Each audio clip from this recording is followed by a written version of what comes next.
Explícanos, por favor, qué significa esta cifra, o sea, más allá de lo apabullante que resulta, o sea, qué es lo que nos está mostrando, qué tendencia nos está mostrando. Bueno, la cifra de ayer, que son 433 muertos confirmados, termina de confirmar lo que ya veíamos en las últimas semanas, que era un crecimiento muy acelerado de los fallecidos que se reportan a diario. En esta ventana de poco más de 2 semanas, antes de Semana Santa, incluso venía la curva de fallecidos en aumento. Y en este periodo, esta curva de fallecidos ha acelerado en un 60% aproximadamente, cuando se reportaban al inicio 200 muertes por día, que ya es bastante, y ya estamos llegando a 332 muertes en promedio al día. Lamentablemente, esto ha ido empeorando semana a semana en lo que va de abril. Ahora, esto se ha dicho, alguna gente dice, esto tiene que ver con la Semana Santa, lo cual podría hacer un hipo, ¿no es cierto? O sea, la gente sale en Semana Santa, se junta, etcétera, suben los contagios, pero insisto, es un hipo, pero esto no es un hipo. Lo que tú dices, esto es una tendencia incluso previa a la Semana Santa, que vamos en una tendencia hacia arriba en términos de hospitalizados y de muertes. Completamente. La tendencia viene desde las últimas semanas de marzo. Si bien acelera en la primera semana de abril y definitivamente Semana Santa, y los factores que hemos tenido en las últimas semanas han colaborado lamentablemente a que la curva pueda acelerar o aumentar, ya venía en aumento, y esto desde que el Ministerio de Salud confirmaba la presencia de la variante brasileña en nuestro país. Viene de la mano con aumento de casos, contagios, hospitalizaciones, ocupación UCI y también exceso de fallecidos, como estamos viendo. Ahora, el tema es el siguiente. Es decir, porque ya veníamos, incluso tú lo has advertido semanas atrás, de que ya el sistema de salud estaba colapsado. Entonces, si tú tienes un sistema de salud que ya no puede recibir más gente, porque eso es lo que ocurre, ya no puede admitir más pacientes, y hay testimonios por todo el país de hospitales en los que te dicen en la puerta, discúlpenos, pero no tenemos dónde ponerlos. La gente está en los pasillos, en los patios, ¿no? O sea, ¿qué significa? Que si tú te contagias de COVID y agravas tu situación, lo más probable es que mueras porque no hay dónde atenderte. O sea, eso es algo de lo que está pasando. Sí, la situación con respecto a las camas UCI no ha variado en los últimos meses. Siempre hemos estado a un nivel de ocupación superior al 90%, que es virtualmente que no hay camas y hay listas de esperas para encontrar alguna, sobre todo en Lima, donde se concentra la mayor cantidad de casos y muertes. Y esto ha empeorado a razón de la variante brasileña, porque lo que están comentando los médicos es que los nuevos casos que se van reportando a diario presentan síntomas en menor tiempo, mucho más graves que los que se generaban durante la primera ola, y a personas más jóvenes, incluso desde 30 años, son personas que están requiriendo ya ventilación mecánica. Entonces, por más que el ministerio haya ampliado incluso en un 50%, 60% la capacidad de camas total que tuvimos durante la primera ola, esto no es suficiente porque la demanda se ha duplicado incluso en las últimas semanas. Claro, o sea, un ingrediente es el de la variante brasileña, con estos dos aspectos que tú dices, ¿no es cierto? Afecta a gente menor y actúa de una manera más rápida, o sea, es fulminante. Eso es lo que está ocurriendo. Ahora, tú tienes una idea, sí, perdón. No, sí, quería complementar básicamente lo que decías. Con la misma cantidad de casos que se están reportando a diario, es mayor la proporción de personas que requieren cuidados intensivos. Y sabemos que ante un sistema de salud saturado, lo que se está viendo es un incremento muy acelerado en los fallecidos en establecimientos de salud, lo que está reportando el MINSA, y sobre todo en el exceso de defunciones que lo vemos en SINADEF. En SINADEF estamos viendo que se mueren lamentablemente al día más de 1.140 personas por día, valga la redundancia, cuando antes de pandemia fallecían alrededor de 300. Claro, la diferencia es impresionante, es por lo menos el doble, aproximadamente el doble de lo que reportan las cifras oficiales. Ahora, yo tengo un interrogante. En este tema que ha planteado el gobierno, el sinceramiento de las cifras, como si fuera algo muy complicado. ¿Los han convocado a ustedes, te han convocado a ti? O sea, la gente que ha estado trabajando, ¿no? A Open COVID, hay gente que ha estado trabajando las cifras durante meses, y que ha estado haciendo como reporte alternativo en el que hemos terminado todos creyendo más que en los reportes oficiales, ¿no? Porque se parecía más a la realidad que lo que recibíamos como reporte de la sala situacional, como se le ha llamado. ¿Ustedes han sido convocados para esto o no? Puntualmente yo no, pero sí, como bien dices, hay una brecha enorme entre lo que reporta el MINSA sobre casos, sobre fallecidos confirmados, que estamos cerca de 60.000 fallecidos, son puntualmente 57.230, y lo que vemos en SINADEF, muertes por COVID confirmadas, sospechosas y probables, ya estamos en 159.000 muertes casi. Esto es casi el triple, ¿no? Y entiéndase que el análisis que se va a hacer es las muertes que cayeron bajo la categoría de sospechosas y probables. Bajo un análisis de médicos, epidemiólogos, van a terminar confirmando cuántas de estas necesariamente fueron por COVID. Claro. Ahora, lo importante es saber exactamente a qué nos estamos enfrentando, porque si no tienes ni siquiera, y un año después, una, digamos, certeza sobre lo que está pasando, ¿cómo tomas decisiones? Ahora, en el tema de la atención domiciliaria, ¿cuánta gente, ustedes tienen una idea de cuánta gente está tratando de enfrentar el COVID desde su casa y no está yendo a hospitales? Porque además la gente le tiene miedo al hospital, porque va el paciente al hospital, pierden contacto con él, no saben lo que está pasando, ¿no? Y además no hay sitio en los hospitales, ¿no? Aparte, o sea, hay esa mezcla de las dos cosas, ¿no? De que no hay lugar y que la gente tiene miedo de mandar a sus parientes al hospital. Sí, es verdad. Respecto a los fallecidos en domicilios, estos alcanzaron un pico de fallecidos durante el mes de febrero. Fallecían por toda causa alrededor de 600 personas por día en domicilio, esto por exceso de defunciones. Si bien en las últimas semanas esto se ha reducido y lo que ha aumentado es la cantidad de fallecidos en establecimientos de salud, esto nos quiere decir justamente lo que, o corroborar lo que nos decían los médicos, ¿no? Que los casos graves que están en UCI han aumentado en proporción y son aquellos que son los que están muriendo en clínicas, en hospitales, conectados lamentablemente a un ventilador mecánico. Se podría entender también de que los fallecidos que están disminuyendo en domicilios levemente, podría ser por un aumento de la capacidad de oxígeno. Entonces, básicamente el problema que seguimos teniendo es la limitada capacidad de camas UCI y ventiladores.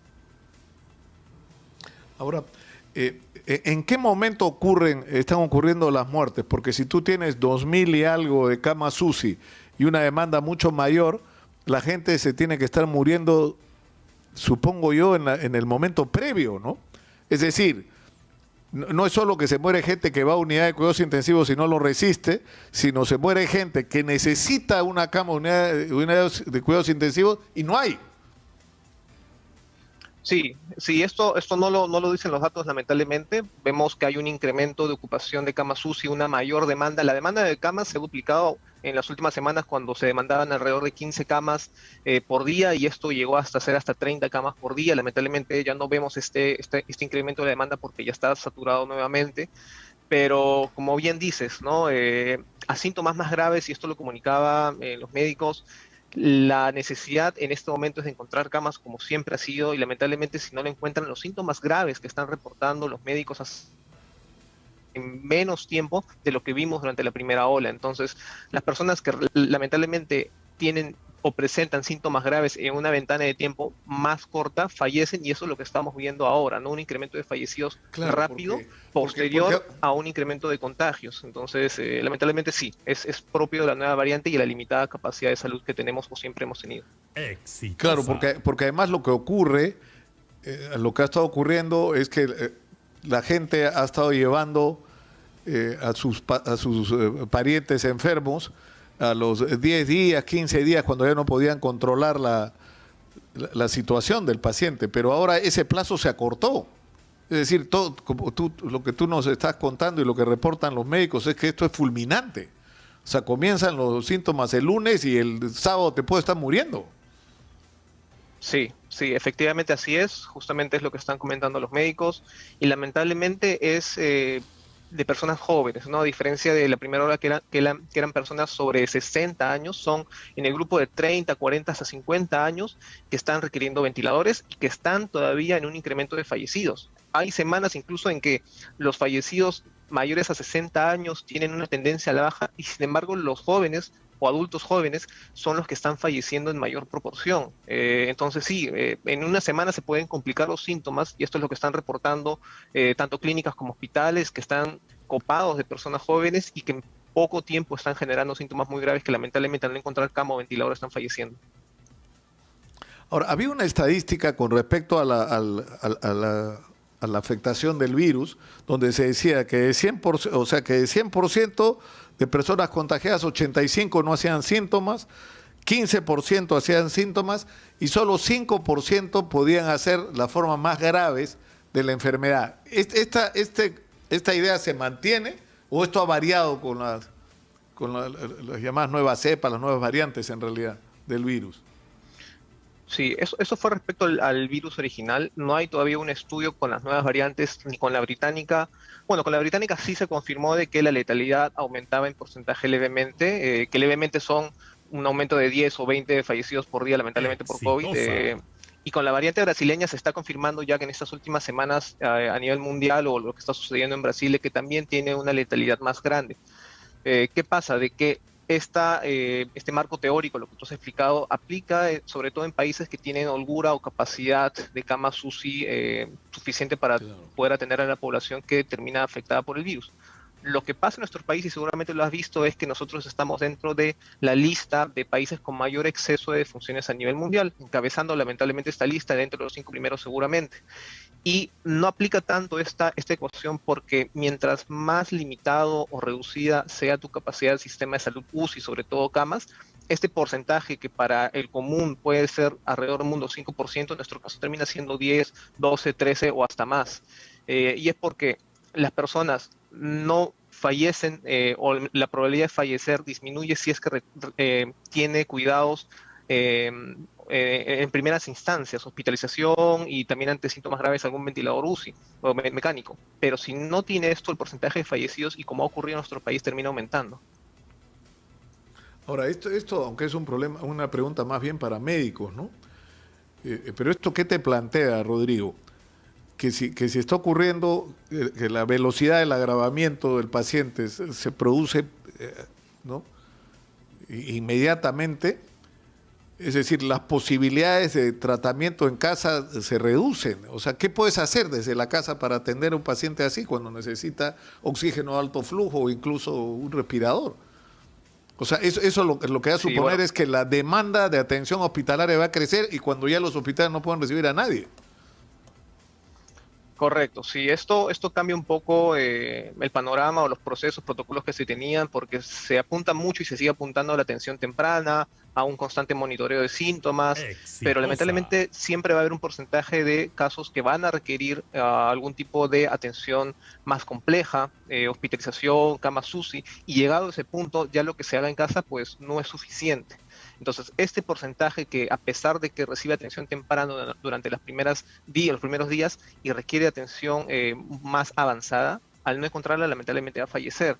Entonces, ¿a dónde apunta todo esto? Igual, a seguir aumentando capacidad de camas, oxígeno y sobre todo lo que está haciendo todos los países es aumentar el ritmo de vacunación. No yéndonos muy lejos, Chile con un avanzado porcentaje de vacunación a su población, igual sigue con una tendencia de fallecidos en aumento. Entonces, ya apuntando hacia una tercera ola o estando hoy casi ya en una tercera ola, como muchos la consideran, lamentablemente pues urge un aumento de la capacidad de camas y un aumento de la vacunación. Ahora, ¿cómo se procesan las cifras? Porque las cifras esta de la que estamos hablando, de lo que me refiero a la sala situacional, donde se supone que están todos los días los números de lo que va pasando. Porque estamos hablando, estos 433 fallecidos corresponden al 17, es decir, el día sábado. Es decir, y se supone que la información se carga en tiempo real. Entiendo. O sea, fallece una persona e inmediatamente está cargado en el sistema. Entonces tú a las 12:01, o sea, a las 0:01 del día 19 ya deberías simplemente apretar una tecla y saber cuántas personas fallecieron por COVID el día anterior. O sea, ¿no sabemos en este momento cuántos han fallecido ayer todavía o ya lo sabemos? No se sabe y lo que sucede con los reportes del MINSA es que lo que ellos brindan a diario es un conjunto de información que va llegando desde distintos puntos del país. Los 433 son muertos reportados en un día. Pero cuando nosotros vamos a la base de datos y lo analizamos por fecha de defunción, no son todos de un mismo día, están ocurriendo en los últimos 7 días posiblemente. Igual, como acumulado de información o reporte, representa un pico. ¿Qué pasa? De que hay muchas regiones, provincias donde la información no es cargada en el momento o por la hora del corte que hace el MINSA no logran ser ingresados en el momento y se ingresan al día siguiente. Entonces, para no complicar mucho, los 433 son muertos reportados en un día que en la práctica no ocurrió en los últimos días. Correcto. Claro, donde pueden estar personas que fallecieron el día sábado o personas que fallecieron el jueves, ¿no? Pero que recién fueron reportados como tales el día sábado. Ahora, ¿qué? Correcto, igual como... Digamos, sí. Sí, ¿qué recomendarías tú, Rodrigo, con la información que tienes? Que me imagino por momentos debe ser desgastante, ¿no? Porque tú has estado siguiendo y sigues cada día y casi cada hora lo que está pasando. Sí, bueno, lo que se debe hacer y lo que se está haciendo es un análisis. Lo que se debe hacer y lo que se está haciendo es un análisis focalizado a nivel, ya no regional, ni siquiera a nivel de provincias como se está haciendo, a nivel de distritos, ver dónde están los nuevos focos, tratar de contener, cambiar las medidas lo más rápido posible. Y sin embargo, esto solamente es un respiro para el sistema de salud, porque ningún país en el mundo está conteniendo o reduciendo la curva necesariamente por estas medidas. Lo que hacen es dar un respiro al sistema de salud para que pueda seguir ampliando camas, para poder ir aumentando el ritmo de vacunación, porque de estas medidas hemos estado ya meses, semanas, un año en varios países, ¿no? Y ninguno ha superado la pandemia completamente. Los países que están alcanzándolo son aquellos que han alcanzado un gran porcentaje de vacunación. En ese sentido, a nosotros que nos queda seguir analizando a nivel focalizado, lo más focalizado posible, ver dónde están incrementando los casos, los contagios, por ende, las hospitalizaciones, los fallecidos, y poder ir cambiando las medidas que se apliquen de acuerdo a eso. Muchas gracias, Rodrigo. Muchas gracias por atendernos. Muy buenos días. Rodrigo Parra ha estado con nosotros. Ustedes lo han